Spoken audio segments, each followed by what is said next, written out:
ये खबर KR मंगलम university द्वारा प्रस्तुत की गई है। तो बिहार में नौकरी रोजगार करने आए तब मानेंगे कि बिहार में विकास हो गया। होना चाहिए कि नहीं होना चाहिए?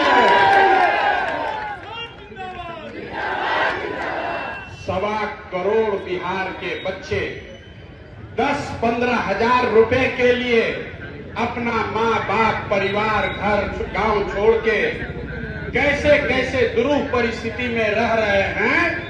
जो बाहर लड़के गए हैं, छोटे छोटे कमरों में 4-5 लोग रहता है, दिन भर अपना हड्डी गलाता है, पेट काटता है कि घर 6,000-8,000 भेजेंगे तो हमारा बाल बच्चा खाएगा।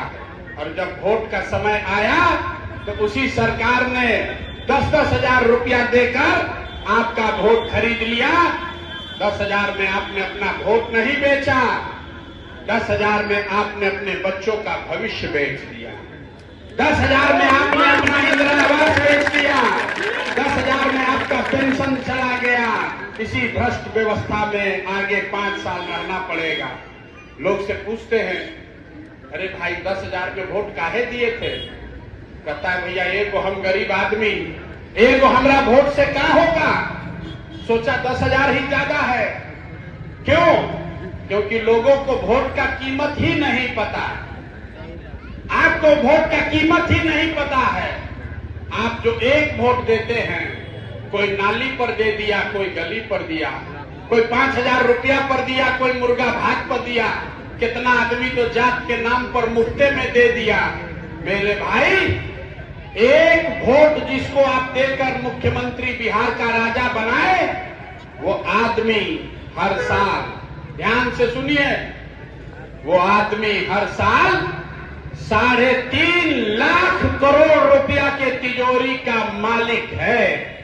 आपका वोट 3.5 लाख करोड़ रुपया के तिजोरी का चाबी है। लगातार प्रचार प्रसार किया जा रहा है, लोगों का जनसलाब भी लगातार उमड़ता हुआ दिख रहा है। भाई लोगों ने मन बना लिया है।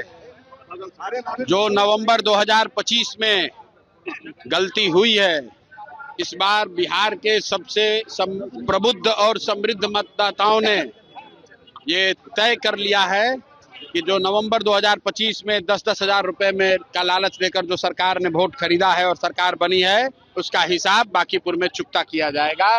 निश्चित तौर पर यहाँ भाजपा हारने जा रही है और जब भाजपा हारेगी तो सिर्फ कोई यहाँ नया विधायक नहीं बनेगा, बिहार में एक नई राजनीति की शुरुआत होगी।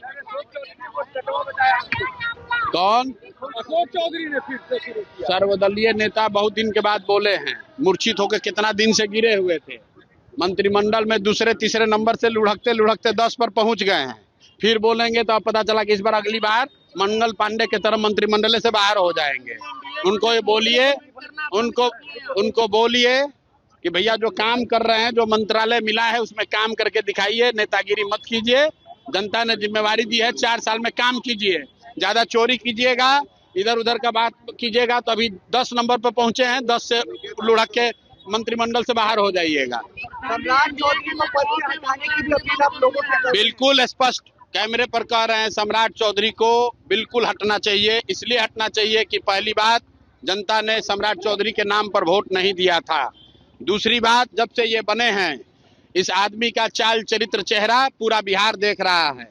आपका हमारा बच्चा अगर एक सर्टिफिकेट गलत लगा दे, उसको जेल में डाल दिया जाएगा। ये आदमी ने अपने उम्र का सर्टिफिकेट गलत लगाया है। इस आदमी ने अपने पढ़ाई का सर्टिफिकेट गलत लगाया है। 7 हत्या के अभियुक्त हैं।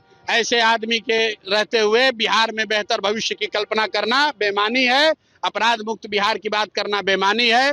आप देख लीजिए, मुख्यमंत्री बनने के बाद से इन्होंने ना कभी पढ़ाई की बात की, ना रोजगार की बात की, ना पलायन की बात की, ना विकास की बात की। हर दिन सिर्फ मार पीट, इनकाउंटर, हाफ इनकाउंटर, गोली मारो, जात देखकर मारो, गमछा देखकर गोली मारो।